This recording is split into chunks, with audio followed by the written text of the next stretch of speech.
चाहिए, झिझकना नहीं है तुझे यारा, डरना नहीं है तुझे, बोल तुझे क्या चाहिए, बोल तुझे क्या चाहिए।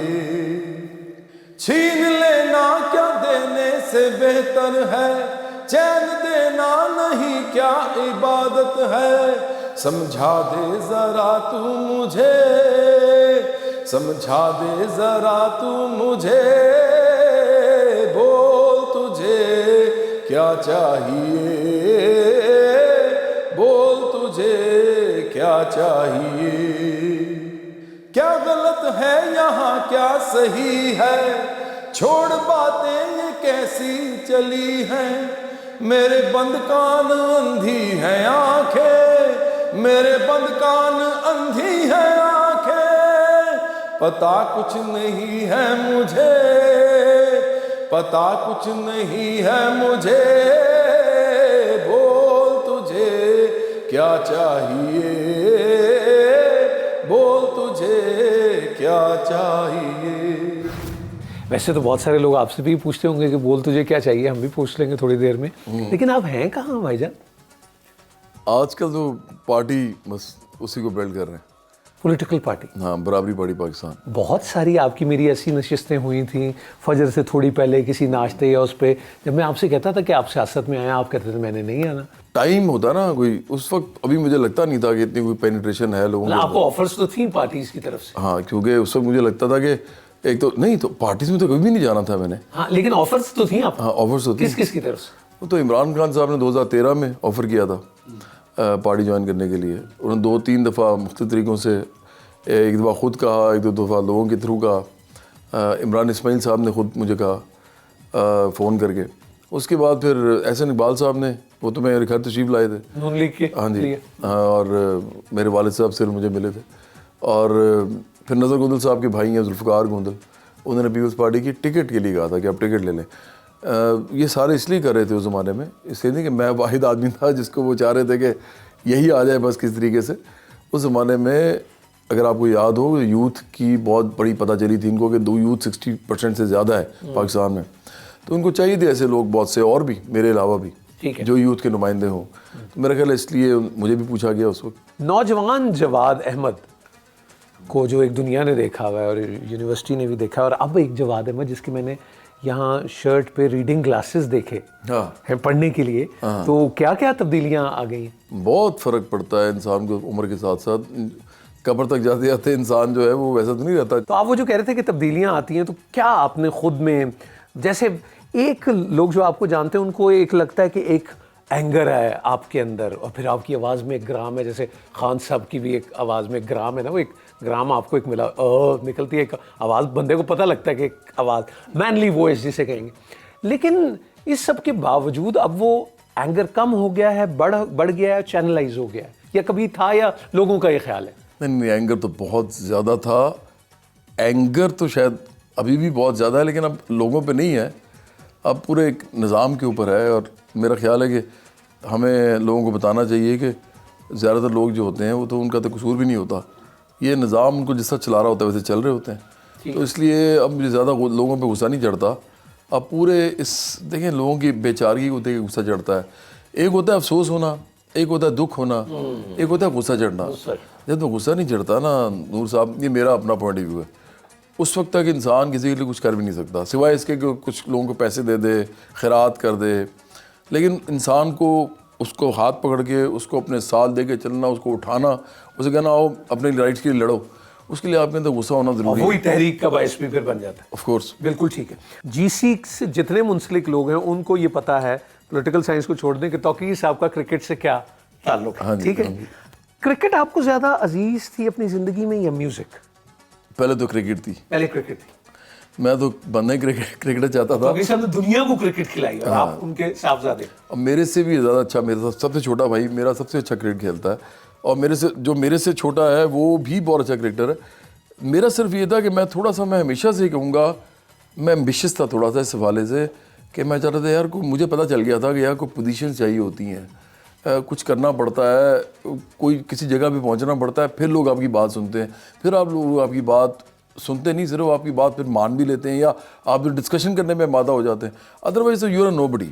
और ये जब ख़ास तौर पर जब से मीडिया को मैंने देखा कि इतना इसका बड़ा इफेक्टिव रोल है, तो मुझे पता चला क्रिकेट तो है ही मीडिया, क्रिकेट बनाता ही मीडिया है। वो वही 11 बंदे किसी आम ग्राउंड में खेल रहे हों तो पता भी ना लगे, महल्ले वालों को बस पता हो, वही 11 बंदे उन पे कैमरास लग जाएं तो पूरी दुनिया देख लेती है और वो स्टार बन जाते हैं रातों रात। तो इसलिए वो एम्बिशन की वजह से क्रिकेट करना चाह रहा था, क्योंकि मैं लोगों के अंदर जाना चाहता तो क्या हुआ? क्रिकेट में बहुत मुश्किल काम था, 2-2 दफा नेट्स करना, भागना, सुबह सुबह उठ के जाना, काफ़ी अर्सा किया, हर किस्म की क्रिकेट भी खेली, फर्स्ट क्लास खेली क्रिकेट, अंडर 19 खेला, पाकिस्तान अंडर 19 खेली, जो लाहौर ब्लू से खेलता था मैं, 2 साल मैंने खेला वो। फिर मैंने पेटेंट्स ट्रॉफी में सिलेक्ट हुआ, लेकिन पेटेंट्स ट्रॉफी मैंने खेली नहीं क्योंकि मेरे एग्ज़ाम आ गए। फिर मैंने विल्स कप खेला, यूनिवर्सिटी की कैप्टनसी की, मेरे पास कलर है यूनिवर्सिटी का, तो यही काफ़ी था। उसके बाद मुझे पता ही चला कि यार ये तो बड़ा मुश्किल काम है कि जो लोग पाकिस्तान टीम में खेल रहे हैं ना, ये तो सारा का सारा काम यही करते हैं और शायद वो मेरे से बेहतर भी होंगे, तो मैं कितनी देर और इतनी स्ट्रगल करूँगा। और मैंने पढ़ाई भी करनी है, मैंने उससे तो मौसीकी भी स्टार्ट कर दी हुई थी, जुपिटर ज्वाइन कर लिया था, तो मुझे वे करना पड़ा। मैंने बड़ा कैलकुलेटिंग तरीके से मैंने दोनों को कैलकुलेट किया। मैंने कहा ये ज़्यादा बेहतर काम है क्योंकि इसमें तो किसी को गाना नहीं आता। ठीक है, मैं माजरत के साथ मेरे समेत ना शेतु गाना आता था, ना मुझे आता था, ना वो अली अज़मत को आता था, ना अबराउल्लाह को आता था, ना शदाद रोए को आता था। मुझे पता है मुझे बुरा मानेंगे ये सुन के, लेकिन मैं किन की बात कर रहा हूँ, नूरजहां साहिबा, मेहदी हसन साहब। ये बात आपने हमेशा कही है, जवाद आपने कहा कि हम एंटरटेनर्स हैं, गायक वो हैं। अरे ये मैंने आपसे सुना बहुत आपने। नूर, ये तो कोई अगर कहता तो बेवकूफ़ है अगर वो कहता है कि मैं गाना गाता हूँ। इनसे कहें, इन सबको कहें कि एक लाइन बिल्कुल ट्यून में रिकॉर्ड करके दिखा दें, विदाउट ट्यूनर, बिल्कुल ट्यून में, मतलब हल्का सा भी नोट ना हिलाओ। देखिए मेरी बात ये सुने, मैंने म्यूज़िक भी बाद में दिया भी, मैंने म्यूज़िक डायरेक्शन भी की, मैंने कॉर्ड्स वर्ड भी जानना शुरू हो गया। और मैं बहुत ज़्यादा मेरे साथ करते थे प्ले, जिनको हम कहते हैं मीरासी, मतलब जो मीरास में मीरास को लेके चलते हैं। वो लोग हर एक को नहीं मानते, उनको पंजाबी में हम धाड़ी भी कहते हैं, बड़े ज़बरदस्त लोग होते हैं, उन्होंने इस म्यूज़िक को जिंदा रखा है इस मुल्क के अंदर। वो कहते थे कि भाई ये बंदा अजीब है, ये है ताई, हमें वो ताई कहते थे ना, लेकिन यार ये ना समझने की कोशिश करता है और ये इसको सुर की सेंस है। मुझसे सुर लगता नहीं था उस तरह, लेकिन जो लगाता था मैं उसको पकड़ लेता था कि लग रहा है, अपने आप को भी पकड़ लेता था, उनको भी पकड़ लेता था। मैंने बड़ी बारीक बीनी से चेक किया कि सुर और ताल और लय है क्या, तो उसकी वजह से मैं इस तरह की जगह पे आ गया कि मुझे ना फिर समझ आ गई कि भाई ये जो गाने वाने का चक्कर है ना, ये तो कोई हम कर ही नहीं सकते। एंटरटेन करना जो है ना, वो मैं बड़ा अच्छा कर सकता हूँ, तो वो मैंने फिर करना शुरू कर दिया। बिल्कुल ठीक। मुझे याद है किसी एक ऐसी बैठक में आपने बताया था कि लाइव कितनी शादियां और फंक्शंस थे जिस पे आपने गाया है, आपने को तादाद की नहीं थी, 2500 के 250 कितने थे वो? देखें पिछले 20 साल से मैंने कोई शादी का शो नहीं किया। जब मैंने सोलो करियर बिल्कुल जवाद अहमद के नाम से जब करियर किया, उसके बाद से नहीं, कभी कोई घर का शो नहीं किया, कोई प्राइवेट शो नहीं करता। उस स्टूडेंट लाइफ थी और हमारा सारा जो ओनस था वो यही था कि हमें रोज़ पॉकेट मनी चाहिए होती थी। ठीक है। तो जुपिटर्स का जो हमारा बैंड था वो भी पूरे पाकिस्तान में जहाँ पे भी शोज़ होते थे हम जाते थे और ट्रैवल के खर्चे निकालते थे। एक हमारे दोस्त थे जिनका वो जुपिटर्स, जिनका वो इंसिग्निया बैंड था, जो ब्रांड था उनके पास, उनको हम 33% देते थे। लेकिन जो सबसे इम्पोर्टेंट बात है ना नूर, वो क्या बात थी यार, 33% दे के बाकी बचा था 66% बचा, तकरीबन 67।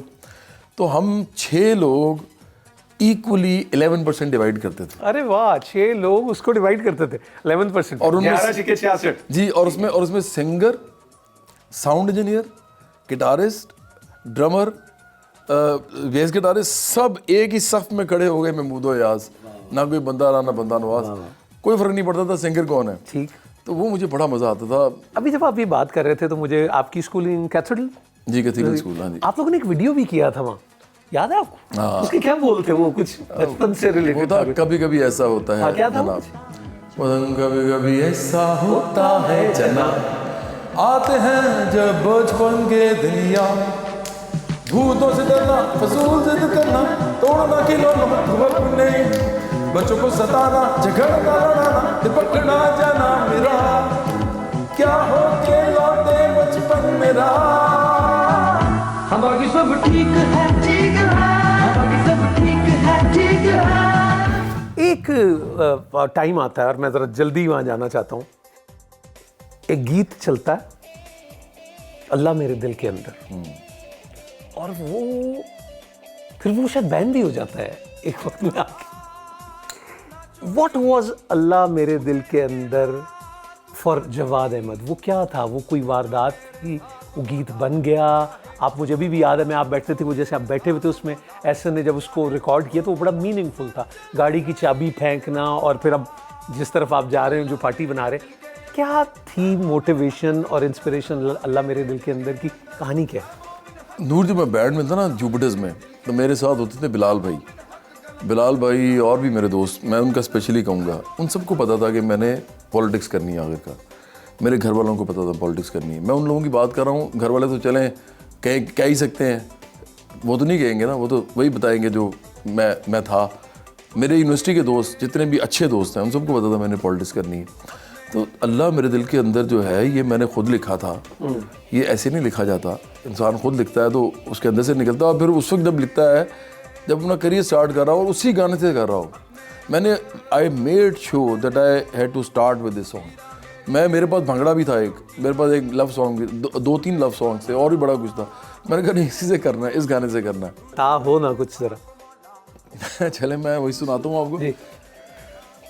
मेरा हाथ तू ना छोड़ी, मुझे अकेला तू ना छोड़ी, तू जो मेरे साथ मौला, फिर चाहे कुछ हो मौला, तू जो मेरे साथ मौला, फिर चाहे कुछ हो मौला। सज्जल साई मेरा अल्लाह मेरे दिल के अंदर, मैं मोमिन हक कलंदर, अल्लाह मेरे दिल के अंदर, मैं मोमिन हक कलंदर।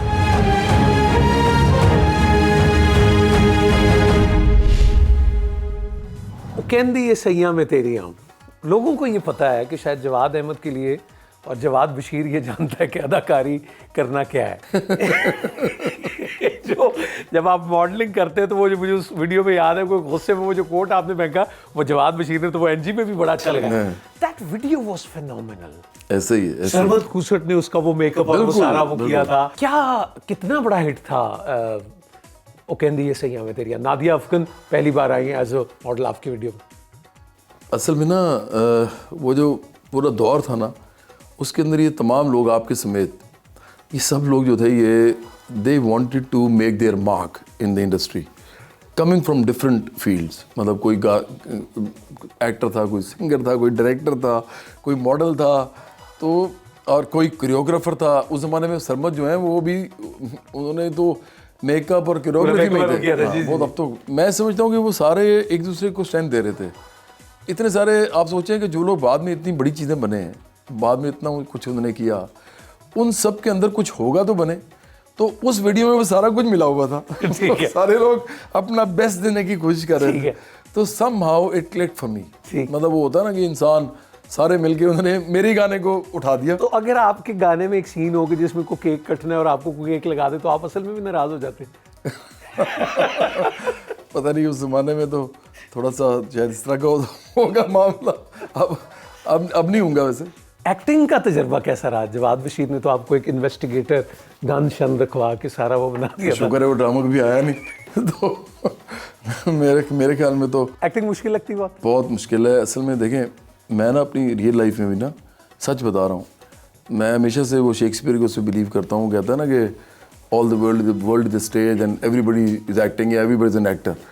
तो playing the roles, everybody is playing इस और हर रोल। तो मसला ये है कि अगर मैं पहले ही इतना कुछ कर रहा हूँ और मैं कोशिश करता हूँ कि यार मैं बच्चों के साथ बच्चा बन जाऊँ, वालिदैन के साथ उनका बच्चा बन जाऊँ, और दोस्तों के साथ उनके लेवल पे आ जाऊँ, गरीब आदमी के साथ उसके लेवल पे चला जाऊँ, अमीर आदमी को कहूँ कि मेरे लेवल पे आ जाओ। तो जब मैं ये कर रहा होता हूँ सारा वक्त, तो मुझे और कैमरे के सामने जाके एक और कैरेक्टर में घुस के एक और एक्टिंग करना, वो मेरे लिए बड़ा मुसीबत होती है। पहली बड़ी मुश्किल से कर रहा होता हूँ वो। तो ये मेरा अपना वो है, क्योंकि मैं बहुत ज़्यादा करता हूँ ये। मैं ना अपने आप को मोल्ड करता रहता हूँ बहुत, हर वक्त मेरी अंदर एक लड़ाई जारी रहती। ये जो काम है ना बड़ा मुश्किल है, इसके अंदर इंसान को अपने अंदर पहले घुसना पड़ता है, जो मुझे फील होता है, और फिर दोबारा वहाँ से वापस आना पड़ता है। एक और बड़े मुश्किल आदमी की फिल्म का म्यूजिक आपने दे दिया, शान की फिल्म मूसा खान। बहुत कमाल का म्यूजिक था यार आपने, और बड़ी कमाल शूट किया था शान ने। वो तो उसका नंबर जो था, और बड़ा बहुत सिचुएशन के साथ गाने आपने बड़ी तो पिया की हाँ, वो मैं वही बताने लगा था। मैं बड़ी इंपॉर्टेंट आपको बात बताऊंगा, आपको पता भी है लेकिन मैं सबको बताना चाहता हूँ। मैं हमेशा कोशिश करता हूँ मैं मतलब सच तो हमेशा बोलूँ, लेकिन कई दफ़ा होता है ना कि आदमी कहता है यार इधर ना ही सच बोलो, इधर ना ही बोलो, मतलब छुपा लो या उससे बात ही ना करो। लेकिन मैं ये बात करना चाहूँगा क्योंकि ज़रूरी है कि मैंने जो फिल्म्स का म्यूज़िक दिया 3 दफ़ा, तो उसमें मेरे भी गाने होते थे, अब मेरे साथ अरेंज करता था गानों को बग्गा। आप समझे बग्गे का सारा करियर मेरे साथ ही है, जितना भी बग्गे का करियर है वो मेरे साथ बना है। पहले बग्गे ने मेरे साथ बड़ा इतना ज़बरदस्त ड्रमर है कि मैं आपको बता नहीं सकता। बग्गे ने मेरे साथ प्ले भी किया हुआ है एज अ ड्रमर, तो मेरे साथ बच्चों छोटे भाइयों की तरह है। तो उस वक्त से लेके पहले 5-6 साल 2005-6 तक तो बग्गे ने सिर्फ मेरे साथ काम किया एज कंपोज़र और अरेंजर भी। हम इकट्ठे म्यूज़िक करते थे, तो उसमें कुछ गाने मेरे होते थे, अरेंज सारे ही करता था, और कुछ कॉम्पिटिशन्स की भी होती थी। तो मूसा खान में मेरी जो कॉम्पिटिशन्स थी वो बिन तेरे गया जीना था, मैं तो पिया की तू पिया की रहूँगी, वो मेरी कॉम्पिटिशन थी। लाई में उचे नाल यारी वो मेरी कॉम्पिटिशन थी। फिर अल्लाह वे सोनिया मेरे ढोल माइया मेरी कॉम्पिटिशन थी। लेकिन जो 2 गाने थे लगी लगी रे और ये पागल जो दिल है वो बग्गे की कॉम्पिटिशन थी। तो ये मुझे कहता था जवाब भी मेरी भी कॉम्पिटिशन इसको भी डाल लें। तो इस तरह हमने वो किया था, और उसमें सिचुएशन मैं इसको ये ज़रूर बताता था कि यार ये है सिचुएशन, ये सीन है, वो कह रहे हैं ये ख़त्म हो रहा है, ये नया शुरू हो रहा है, इसके दरमियान में गाना गुजारना है। तो हम बैठ के बड़ी मेहनत करके वो करते थे। मलकू ने आपके लिए गीत लिखे भी और कंपोज भी किए? मलकू ने नहीं कंपोज, मलकू ने मेरा कोई गाना नहीं किया अभी तक जो मैंने गाया हो, लेकिन लिखे। हाँ, लेकिन वो बड़े अच्छे गाने बनाता है, बहुत अच्छे गाने बनाता है। लिखे इस तरह के मेरे जो मतलब ढोलना जो था उसकी जो सही थी वो मेरी थी, और दरमियान का अंतरा भी मेरा था, लेकिन जो 2 अंतरे थे उसके अंदर मलकू ने लाइंस लिखी हुई हैं।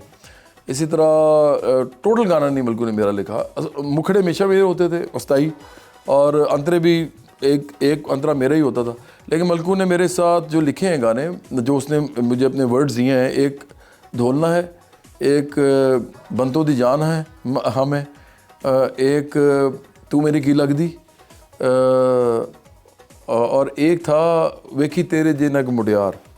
तो इन गानों में मलकू ने मुझे शायरी अपनी दी थी। हाँ, जरा ढोलना तो कुछ थोड़ा सा बोल, वो आपके बड़े दिल के करीब था। और फिर ना जाऊं ढोलना मेरा दिल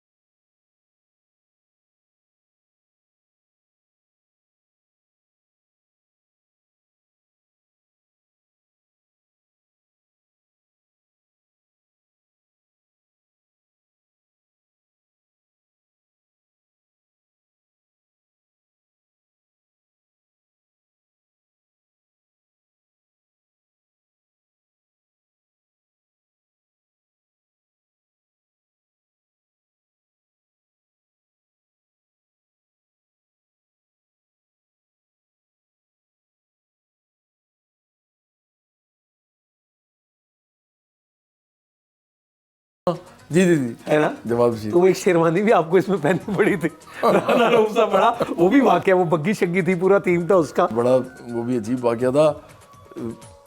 जवाद ने मुझे कहा कि एक शेरवानी चाहिए इस तरह, तो मैंने कहा कि किस रंग की उसने कहा इस रंग की और मुझे रंग उसने उंगली करके बता दिया, ये मैंने बनवा ली। उसको भी पता नहीं था, मुझे भी पता नहीं था कि बन क्या आएगी, वो बिल्कुल लाल रंग की शेरवानी, और वो पहनी आपने उसने। तो मैं क्या करता, मैंने कहा शायद जागीरदारों के बच्चे जो हैं वो इस तरह शायद कभी कोई पहन लेते हूँ, तो मैंने फिर पहन ली।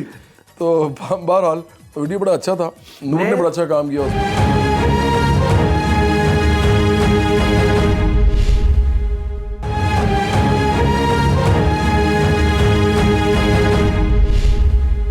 एक और गीत, और फिर मैं उससे एक सवाल की तरफ भी आऊँगा। पाकिस्तान का जो गीत आपने गाया, और एहसन रहीम ने जो वीडियो बनाया, जो पाकिस्तान के कौमी तराने के बोल के साथ आगाज़ होता था, और मुझे याद है आप कॉन्सर्ट में कहते थे कि आपको मेरे साथ खड़ा होना पड़ेगा, सब उस पे खड़े होते थे। That was phenomenal. वो वीडियो और गीत मुझे लगता है कि पाकिस्तान की तारीख के बेहतरीन कौमी गीतों में से वो गीत है, और वीडियो भी amazing. I would rather say till date this song is the best song of my life. मतलब सिर्फ मैं नहीं सिर्फ कहता, रहे ना रहे। हाँ, अब लोग भी कहते हैं। अगर आप किसी से पूछें पाकिस्तान में, मैंने भंगड़े भी बहुत गाए हैं, मैंने लोगों को बहुत खुश किया है, डांस भी करवाया है, लव सॉन्ग्स भी किए हैं, हाथ ऊपर भी कराया है। हाँ बड़ा किया है, इंजॉय कराया। लेकिन हाँ, ये मेरा एक पेट जुमला होता था कि हाथ ऊपर। लेकिन ये जो गाना है ना, ये मैं जब गाता हूँ ना तो मुझे एनर्जी क्राउड से मिलती है, मुझे नहीं देनी पड़ती उनको। मैं जैसे ही तराना शुरू करता हूँ, लोग गाना शुरू करते हैं, और उसके बाद it's a different tangent all together. मुझे नहीं पता चलता उस पर क्या क्या हो रहा है। रहे ना रहे ये जीवन कभी, बनी ये रहे दोस्ती, है तेरी कसम ओ यारा मेरे, जुदा हम ना होंगे कभी। हमेशा रहे तू साथी मेरा, ये बंधन रहे यूं सदा, ये ताकत तेरी, ये कुव्वत तेरी, बड़े है मेरी ये दुआ। ओ मेरे यार तू मेरा प्यार, सदा रहे तू सलामत। पाकिस्तान का एक और गीत आपने गाया, वो वीडियो जवाद बशीर ने बनाया, जिसमें बारिश में आप ऐसे बाजू फैलाते थे, और वो भी बहुत खूबसूरत गीत है पाकिस्तान का। तू भी दिलदार है। तू भी दिलदार है। चाहूँगा कुछ थोड़ा सा। मैं बिल्कुल सुना देता हूँ। तू बदन तू ही रूह है, तू ही दिल तू ही जान है, तू ही हीर तू है लैला, तू ही मेरी साहिबा है, तू ही चांदी सोना, तू ही दिलबर मेरा, तू ही दिलदार है, तू ही मेरा प्यार है, मेरा सब कुछ सजन, तुझ पे निसार है। अरे दिल, बड़े आपके गानों में दिल है। वतन के गीत में ऐसे लू कंडे से खड़े हो जाते हैं। ये खुद लिखता हूँ ना, जो अंदर होता है वो बाहर आ जाता है, जो फील करता हूँ वही सफ़े करतास पे मुंतकिल हो जाता है। और क्या है, सफ़ा करतास से मुझे ख्याल आया कि होते होते फिर ये वक्त भी आता है, और वो that was another instant hit. Mehndi एक ड्रामा आता है, और जावेद फाजिल साहब अल्लाह बख्शे, वो उसके डायरेक्टर हैं, और उसमें भी बड़े स्टार्स का डेब्यू, आयशा खान और फिजा और सबका वो होता है। और आपने परवीन शाकिर का कलाम, हाँ जी, और हबीब वली मोहम्मद साहब ने गाया हुआ। हाँ। लेकिन जब आपने गाया और उसका एक अरेंजमेंट हुआ, वो अरेंजमेंट भी बग्गे का ही किया? हाँ, वो असल में हाँ बग्गे ने अरेंज किया। वो मैंने गाना बना लिया हुआ था, ट्यून भी बना ली हुई थी, और मैंने अपनी भी कुछ लाइन लिख के उनकी अपनी लहदा ट्यून बना ली हुई थी। क्योंकि जब ये गाना स्टार्ट होता है तो एक स्टार्ट होता है मेहंदी की ये रात आई, मेहंदी की ये रात, गाने का नाम मेहंदी था। लाई सपनों की बारात, वो सारी लाइंस मेरी हैं। फिर दरमियान में भी आता है कि ऐसी सुहानी अलबेली सी, मेहंदी की ये रात और गोरी, वो सारा मैंने लिखा हुआ था। बाकी मैंने 3 अंतरे परवीन शाकिर साहब के लिए हुए थे। तो मुझे याद है मैं, बग्गा और फैसल इकबाल जो मेरा कीबोर्डिस्ट अभी भी आज भी मेरे साथ बजा रहा है, हम तीनों ने बैठ के वो किया। फैसल ने कोई टोन्स वोन नहीं निकाली, बग्गे ने अरेंज किया। तो वो गाना जो है हमने, मेरा ख्याल है 1 दिन में बनाया था। 1 दिन में भी 7-8 घंटे में हमने वो गाना बना दिया था। भंगड़ा किंग कौन है आप दोनों में से, जवाद अहमद और अबरारुल हक में से? नहीं, मैं तो भंगड़ा, देखें मेरा तो भंगड़ा भी फ़र्क सा है, मेरा तो भंगड़ा भी मेलोडियस सा है। तो मैं तो इसका टाइटल जो है इसका लेना भी नहीं चाहता। मैं भंगड़ा करता हूँ सिर्फ इसलिए ताकि लोग खुश हों। मेरा तो म्यूज़िक डाइवर्सिफाइड है। उतने ही बड़े गाने मेरे दूसरे भी हैं। नूर जैसे बिन तेरे क्या जीना भंगड़ा नहीं है, बड़ा गाना है, 3 दफ़ा पिक्चराइज हुआ है, 2 दफ़ा फिल्म्स में लिया गया है। जी पर इंडिया में भी इंडिया में भी लिया गया है ज़रूर। और प्लस जो है फिर उसके अलावा अगर आप देखेंगे मेहंदी है, जैसे मैंने कहा, दोस्ती है, अल्लाह मेरे दिल के अंदर है। मेरे ज़्यादातर गाने तुम जीतो या हारो सुनो, हमें तुमसे प्यार है। आपको उर्दू के बहुत ये आपने कमाल ही वैसे एक नया काम किया था। ये जो मतलब अनकंडीशनल लव ही होता है वो, ये तो नहीं कि जीतने से हो। ये ख्याल भी कैसे आया कि तुम जीतो या हारो सुनो, हमें तुमसे प्यार है? मुझे बताएंगे, मेरी जो अम्मी है वो, हम 3 भाई थे, 1 बहन थी। अगर हमें किसी को भी एहसास हो जाता किस दिन कि हम में से जो ज़्यादा कमाता है अम्मी उससे ज़्यादा प्यार करती हैं, तो क्या फिर आपस में बहन भाइयों का प्यार रहना था, माँ के साथ क्या प्यार रहना था। देखिए माँ तो सबको एक जैसा प्यार करती है। मुसीबत ये है कि दुनिया में लोग ऐसे नहीं करते। ये जो सिस्टम है और ये जो निज़ाम है और ये इवन जो वतन होता है और रियासत, ये माँ होती है असल में, सब लोगों का ख्याल रखने के लिए बनाई जाती है, ये नहीं रखती ख्याल। तो मैं समझता हूँ कि जो जीतता है जो हारता है ये मोमेंटरी चीज़ होती है, उस वक्त आप मोमेंट में ख़त्म हो जाती है।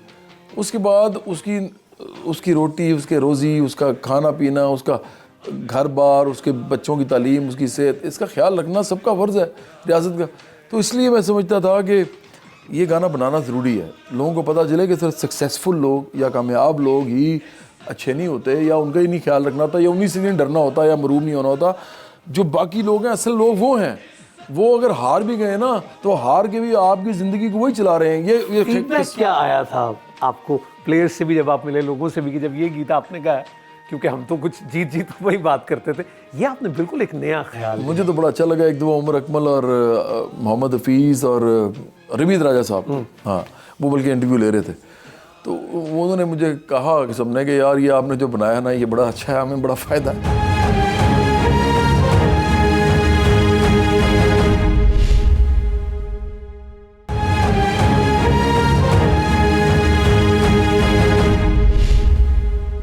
महेश भट्ट साहब के साथ बहुत दोस्ती आपकी रही, बड़ी बैठकें नशिस्तें भी हुई, तो ये भट्ट साहब से जो राब्ता हुआ और फिर गीत आपने उनकी फिल्म के लिए भी गया, बिन तेरे क्या है जीना, तो कैसे क्या, and how did you find Mahesh Bhatt को, कैसे देखते हैं आप?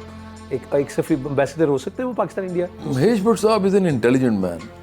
उनको चीज़ों का पता है कि डिप्लोमेसी है उनके अंदर। देखिए ये अच्छी चीज़ें होती हैं सारी। मैं I am saying all these words in the positive sense. मैं ये नहीं कह रहा कि वो इस तरह के आदमी है कि उनका दिल करता है कि यार लोगों के आपस में राब्ते हों, लोगों का पीपल टू पीपल तो मेरा ख्याल है इस ख्वाहिश में तो कोई ऐसी बात नहीं है, होनी भी चाहिए। वो ये था कि मेरे जो एक मैं फिल्म का म्यूज़िक करने गया हुआ था उस ज़माने में, तो मैं एक दिन लौट कर आऊँगा, उसका मैंने जब म्यूज़िक दिया था हुमायूं सईद को पहले दफ़ा, बल्कि हमने मुतारिफ़ कराया था हीरो के तौर पे, तो हमारी फिल्म में पहली दफ़ा हीरो। आपने फिल्म एक और प्रोड्यूस भी की बाद में, वो भी विरसा, वो उसमें मैं तेन समझावा कि जिसका गाना, लेकिन उसमें हम जब कर रहे थे ना, मैं एक दिन लौट कर आऊँगा शूटिंग, तो मैं आशा भोसले साहब के साथ गा रहा था उस दिन स्टूडियो में। तो ये महेश भट्ट साहब उस दिन मुझे होटल में मिले हैं, मैं जा रहा था तो ये मुझे मिले। जावेद फाजिल साहब ने मेरा तारुफ कराया। उन्होंने कहा यार आपके सुना है कि बाप बहुत बड़े, मतलब माफ़ करे कि उन्होंने जावेद फाजिल साहब ने कहा कि बहुत बड़ा सिंगर है पाकिस्तान का, टॉप का सिंगर है, ये इधर म्यूज़िक देने आया वगैरह वगैरह। उन्होंने अपनी प्यार से कह दिया।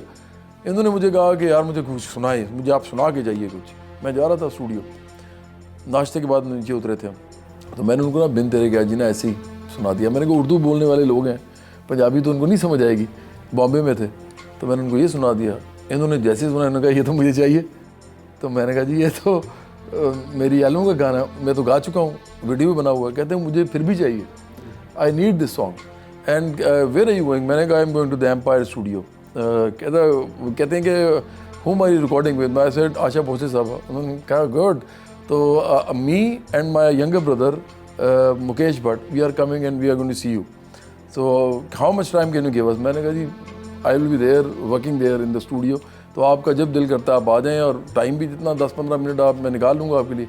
वो दोनों भाई आए, उन्होंने आके उन्होंने कहा जी जवाद साहब वो ज़रा सुनाइए, मुकेश भाई को भी सुनाइए। तो मैंने उनको सुना दिया गाना। तो उन्होंने उसी वक्त मुझे कहा जी हमें ही गाना दे दें, उसी वक्त देर एंड देन। और मैंने उनसे पता क्या कहा, ये महेश भट्ट साहब से कोई भी पूछे तो बता देंगे।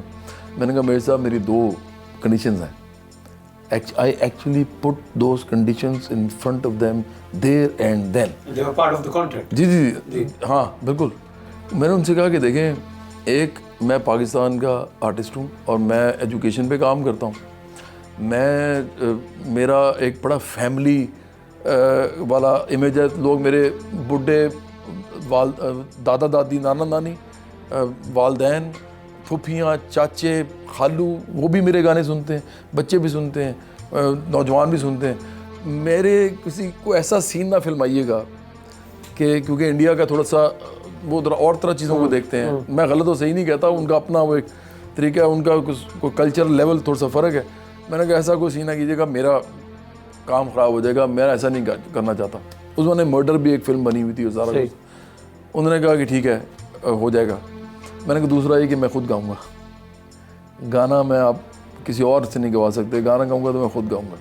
उन्होंने कहा दोनों चीज़ें, क्योंकि हमें आप ही आवाज़ में अच्छा लगा। लिरिक्स में थोड़ी सी तब्दीली भी उसमें हुई थी? नहीं, वो उन्होंने वो उस पर मैंने एतराज़ नहीं वो नहीं किया। किया। ये आपकी दो बातें थी कि उसमें हो और वो फिल्म में उन्होंने उसको ऑब्जर्व भी किया। और उन्होंने दोनों बातें उसी वक्त मान ली थी, उसी वक्त उन्होंने कहा ये दोनों हो जाएंगी। तो अच्छे लोग हैं, उन्होंने अभी आपने ये जिक्र किया तो मैं वैसे ही पूछा था कि कैसी थी फीलिंग आशा भोसले के साथ माइक्रोफोन शेयर और रिकॉर्डिंग कराना? इतनी बड़ी वोकलिस्ट है वो, क्या कुछ हमारे से शेयर करें? बहुत ज़बरदस्त वोकलिस्ट हैं वो तो देखिए लेजेंडरी जो आर्टिस्ट होते हैं वो हैं, आपको पता ही है। वो असल में ना जब मैं उनको रिकॉर्ड कर रहा था तो मुझे ऐसा फील हो रहा था कि ये खातून जो हैं जो मेरे साथ रिकॉर्ड करेंगे ये कोई हज़ारों गाने गा चुकी हैं और ऐसे गाने गा चुकी हैं जो हम छोटे होते से लेके आज तक हर वक्त सुनते रहे हैं, और आज ये मेरे साथ गा रही हैं और मेरी कॉम्पोजिशन गा रही हैं और मेरे म्यूज़िक के ऊपर गा रही हैं। तो मुझे वैसे ही देखें वो एक इलेटेड फीलिंग तो आपको होती है, लेकिन उनका मैंने देखा उनका रवैया बड़ा अच्छा था, बहुत अच्छा था। मेरे साथ तो बड़ी उनकी दोस्ती हो गई है, मुझे वो बड़ी अच्छी मेरा उनके साथ ताल्लुक़ रहा, अभी भी है, बहुत अच्छी खातून है वो। ठीक है, आजकल मैं वैसे ही मैं नाम लूँ तो आप उनके बारे में क्या कहेंगे? आतिफ असलम एंटरटेनर है, एंटरटेनर, अच्छी अपॉर्चुनिटी मिली है, अच्छा मौके अच्छे मिले हैं उसको। अली जफर सेम स्टोरी, ठीक। अबरारुल हक सेम वही। मैदान बदलते हैं, बिलावल जरदारी भुट्टो। एग्जैक्टली यही, बल्कि हाँ ये जो आपने 3 नाम लिए हैं इन्होंने तो फिर कुछ इनोवेटिव काम किए हैं, क्रिएटिव काम किए। बिलावल भुट्टो साहब ने तो मेरा ख्याल है ज़िंदगी में पिछले 6 साल पहले वो एक यूनिवर्सिटी में पढ़ते थे, वो एकदम इधर आ गए और अब वो लीडर बन गए हैं। तो देखें मुझे भी बड़ा अफसोस की इस बात पे ये होता है कि जिस तरह मैं, अगर मुझसे कोई बात करे ना पॉलिटिकल, मेरे वाल साहब पॉलिटिकल साइंस के प्रोफेसर हैं, मेरी वालदा भी, मैं उस आदमी को पूरा बताऊंगा कि हम क्या करना चाहते हैं और हम क्यों करना चाहते हैं, और हमारे पास ये पूरा एक इकोनॉमिक नज़रिया है, हम उसके ऊपर खड़े हुए हैं, हम उसको एक्सप्लेन कर सकते हैं। तो उसके बावजूद स्पेस नहीं मिलती, मुझे लोग जानते भी हैं लेकिन पॉलिटिक्स में स्पेस नहीं मिलती। इनको बनी बनाई स्पेस मिली हुई है।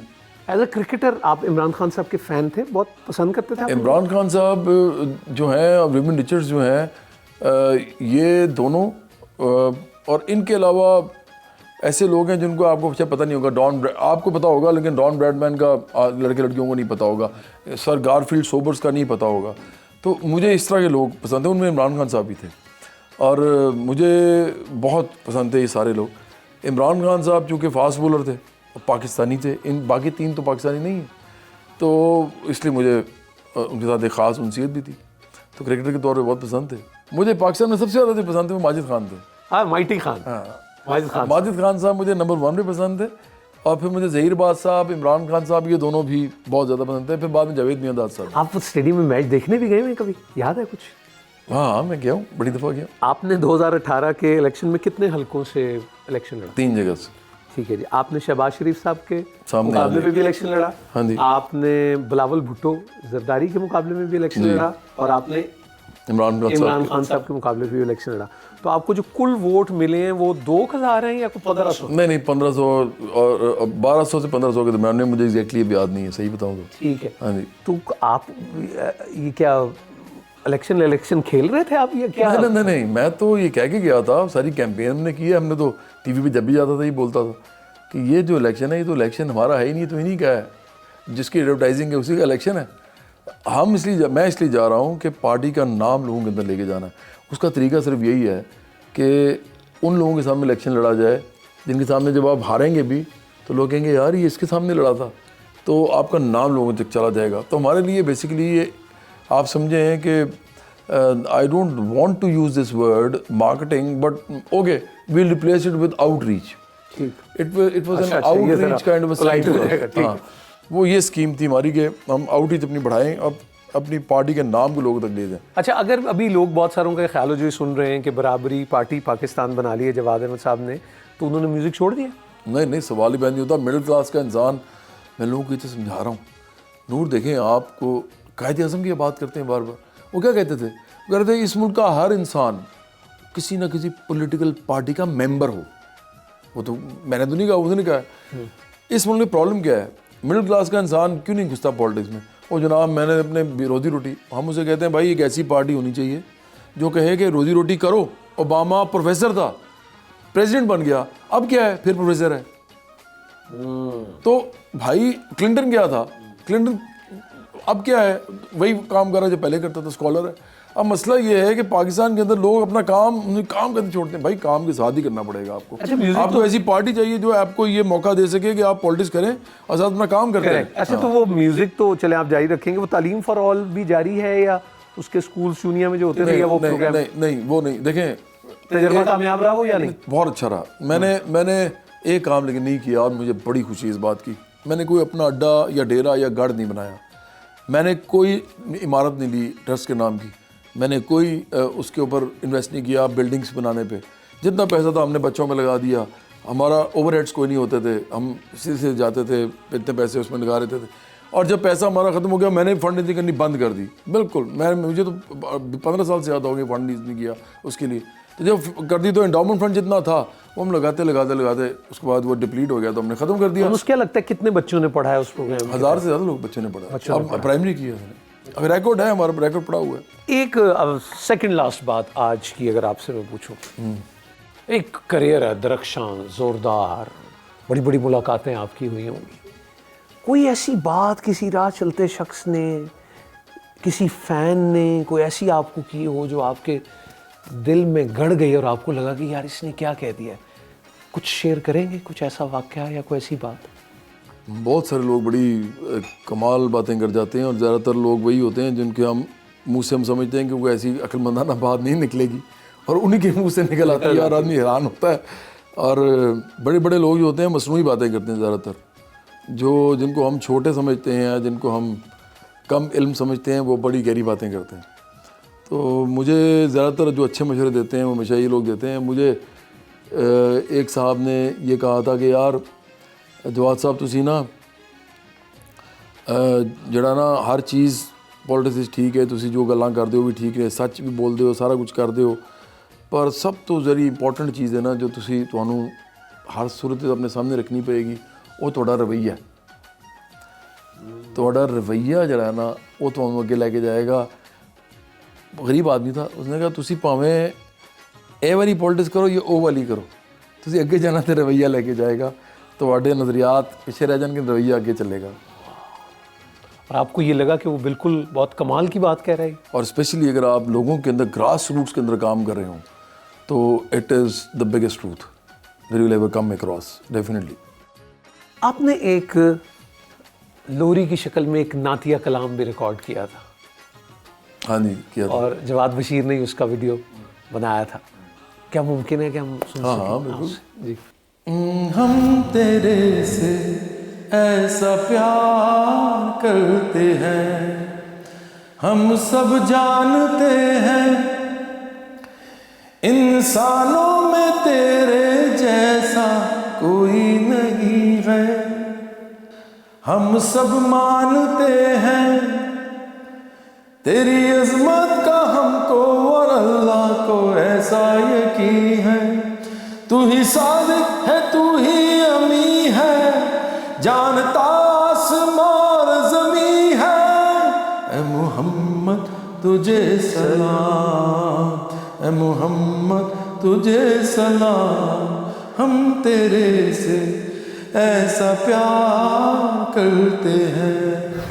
सल्लल्लाहु मुहम्मद सुभान अल्लाह। तो इजाज़त लेने से पहले जो सब आपके सुनने वाले हैं वो अगर जवाद अहमद का साथ देना चाहें तो आप कोई 30 सेकंड में बता देंगे वो क्यों साथ दें जवाद अहमद का, बराबरी पार्टी पाकिस्तान का?